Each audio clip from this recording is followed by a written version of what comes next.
Olá, meu nome é Elvio, estamos aqui em mais um episódio do podcast História Sem Nó.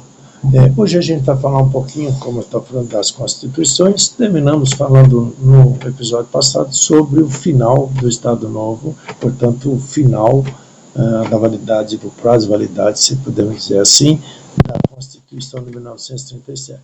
E teve então eleições em 1945.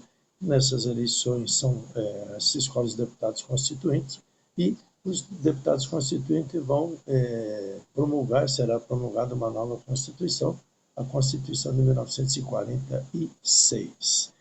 O que ela traz? Na verdade, a Constituição de 1946, alguns historiadores dizem que ela é tão democrática quanto a atual, e o que ela vai fazer é trazer ou retornar algumas coisas que haviam sido suprimidas na polaca, na Constituição de 37. Tá? O que é que vem? O que é que volta? O que é que retorna?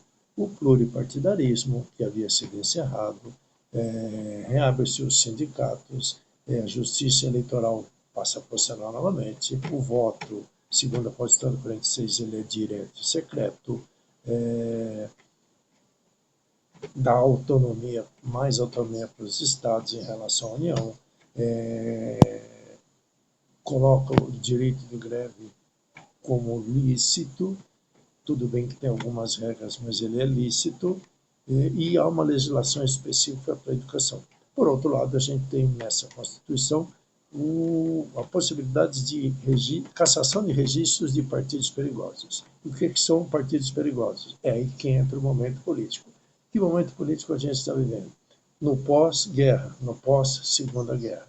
E aí a gente tem o começo da Guerra Fria e o candidato que ganha, Eurico Gaspar Dutra, que é o primeiro candidato que vai governar já segundo a nova Constituição de 1946, ele vai fazer opção de alinhamento, já que havíamos brigado na Segunda Guerra Mundial, lutado na Segunda Guerra Mundial pelo lado dos aliados, a gente vai então se alinhar ao bloco capitalista. E aí, na Guerra Fria, a gente vai se alinhar ao bloco capitalista. E por isso a gente vai se aproximar dos Estados Unidos. E aí, partidos perigosos seriam aqueles partidos não alinhados à política dos Estados Unidos, não alinhados à política capitalista. Isso é ruim porque a gente se alinha ao capital dos Estados Unidos e em 4 anos de governo do Dutra, isso aqui virou o quintal dos Estados Unidos, muitas multinacionais entraram no país e essas multinacionais acabam prejudicando a indústria nacional, e aí a gente vai ter aqui o quê? Um aumento da inflação e, consequentemente, manifestações de trabalhadores que vão ver os seus salários serem destruídos pela inflação. E o custo de vida aumenta. E aí inicia-se uma série de greves, que mesmo sendo permitidas, vai ser reprimida pelo governo Dutra. E aí, então, você vai ter um problema assim, embora as greves sejam legais, a repressão em cima das greves vai ser muito grande. Isso vai fazer com que o Dutra se torne um presidente bastante impopular. Tá? O que, na verdade, vai facilitar o seu sucessor, porque o governo dele foi ruim do ponto de vista, nesse ponto de vista de garantia de direitos civis, pouco crescimento econômico, embora tenha multinacional, arroxo salarial, aumento do custo de vida, isso tudo vai contribuir para que em 1950 o Vargas ganhe de braçada as eleições aí. Tá, ainda assim, o que o Dutra fez? Uma das prioridades ele é o plano SALT, que ele vai investir em saúde, educação e transporte. No plano e energia. No plano da energia, ele vai fundar a CHESF, que é a Central Hidrelétrica do Rio São Francisco.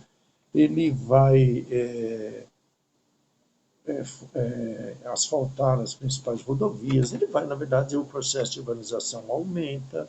A gente tem um crescimento não tão grande quanto na era Vargas, mas há um crescimento, a urbanização que começa de uma forma desordenada, vai continuar desordenada, e basicamente é isso. Tá? Então, assim, o primeiro governo pós-Vargas ou pela Constituição de 1946, então é o governo de Eurico Gaspar Dutra. O Eurico Gaspar Dutra, assunto da nossa lá no próximo episódio, um pouco mais sobre isso.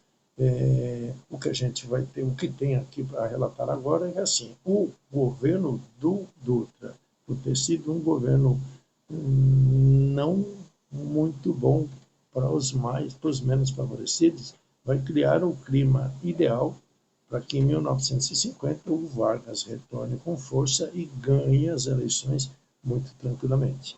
Tá? E aí o último mandato do Vargas, desculpe-me, vai ser um tanto quanto tumultuado, porque aquela ideia de nacionalismo, aquela ideia de crescimento econômico, ele já não vai conseguir pôr em prática mais, por quê?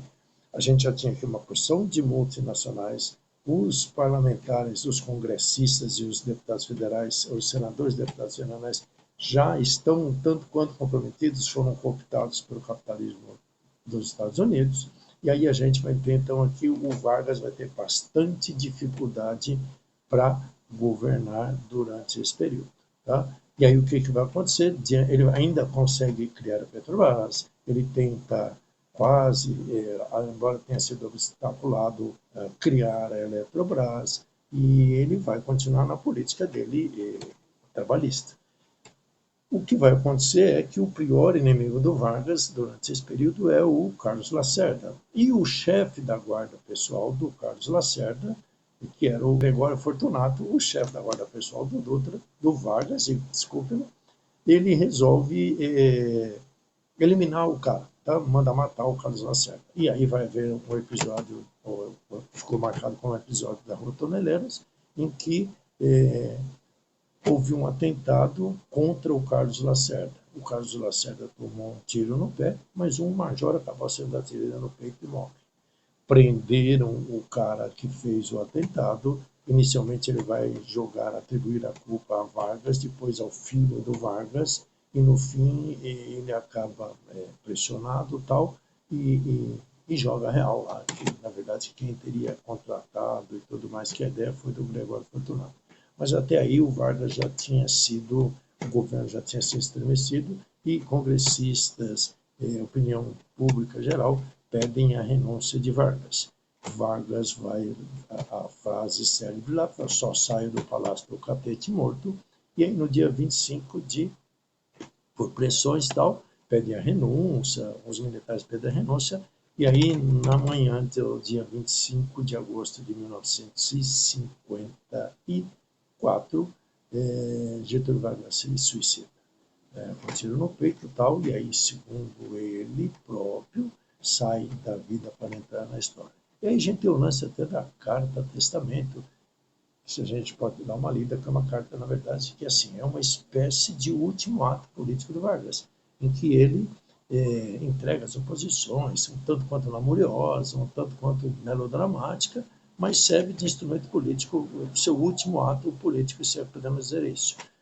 Ele desmonta a oposição, e aí em 55 provavelmente teríamos um golpe militar que vai esperar mais 10 anos, só acontecerá em 64, e aí a gente tem eleições diretas para presidente em 1955. Quem ganha as eleições de 1955 é Juscelino Kubitschek. E aí o Juscelino Kubitschek vai fazer um governo desenvolvimentista, trazer a entrada das multinacionais, principalmente as automobilísticas, além das que já estavam por aqui e tal. Vai haver um período de grande desenvolvimento econômico, porém, o que a gente deve frisar é que todo esse desenvolvimento econômico se deu em função da infraestrutura deixada por Getúlio Vargas. É inegável o fato que nós tínhamos aqui, quando Juscelino assume Companhia Siderúrgica Nacional, Álvaro do Rio Doce, a gente fabricava o nosso próprio aço. Isso fez com que o preço do aço barateasse muito no Brasil, o que vai dar um up nas indústrias de base e que vai servir de base para as outras indústrias. Então, assim, o que o Vargas preparou vai render até pelo menos 1960. Tá? Mas isso é uma outra história e a gente vai ver nos próximos episódios. Tranquilo? Por hoje é só isso. Se achou legal, dá um ok. Se achou muito legal, indique para os seus amigos. E na semana que vem a gente está aí novamente, tá bom? Até logo e até mais.